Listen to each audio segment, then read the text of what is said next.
গাজার প্রতি সংহতি জানিয়ে বাংলাদেশে মার্চ ফর গাজা কর্মসূচি। আজ ঢাকা সোহরাওয়ার্দী উদ্যানে অনুষ্ঠিত হল মার্চ ফর গাজা কর্মসূচি, যা গাজার মানুষের প্রতি সহানুভূতি এবং সমর্থন জানাতে শুরু করা হয়েছে। আয়োজকদের দাবি, গাজায় চলমান মানবিক সংকট এবং শিশু, নারীসহ অসংখ্য নিরীহ মানুষের ওপর হামলা বন্ধ করতে আন্তর্জাতিক মহলকে কার্যকর পদক্ষেপ নিতে হবে।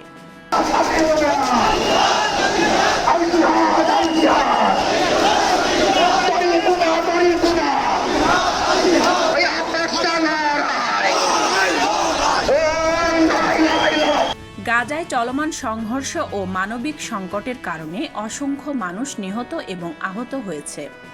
এমন পরিস্থিতিতে ফিলিস্তিনের সমর্থনে লাখো জনতা আজ রাস্তায় নেমে আসেন।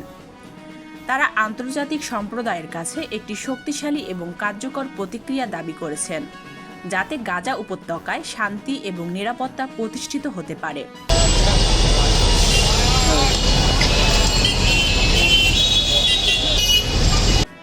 মার্চ ফর গাজা কর্মসূচিতে ফ্রি প্যালেস্টাইন সহ গাজার বাসীর স্বাধীনতার পক্ষে বিভিন্ন স্লোগানে তাদের প্রতিবাদ প্রকাশ করেছেন।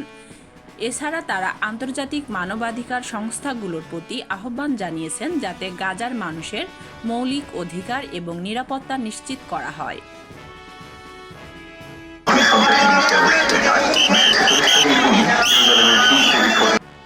এই ধরনের কর্মসূচি কেবল দেশে সীমাবদ্ধ নয়, বিভিন্ন আন্তর্জাতিক শহরেও চলছে এই আন্দোলন। আন্তর্জাতিক সম্প্রদায়ের তরফ থেকে গাজায় মানবিক সাহায্য পাঠানোর জন্য উদ্যোগ গ্রহণের দাবিও উঠে আসছে।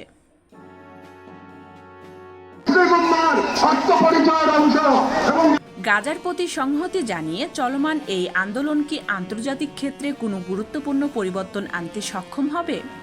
এই প্রশ্নের উত্তর হয়তো শীঘ্রই পাওয়া যাবে না, তবে আন্দোলনের গভীরতা এবং প্রতিবাদের ধরনটি স্পষ্ট বিশ্ববাসীর কাছে মানবাধিকারের গুরুত্বপূর্ণ প্রশ্নগুলো উত্থাপন করছে।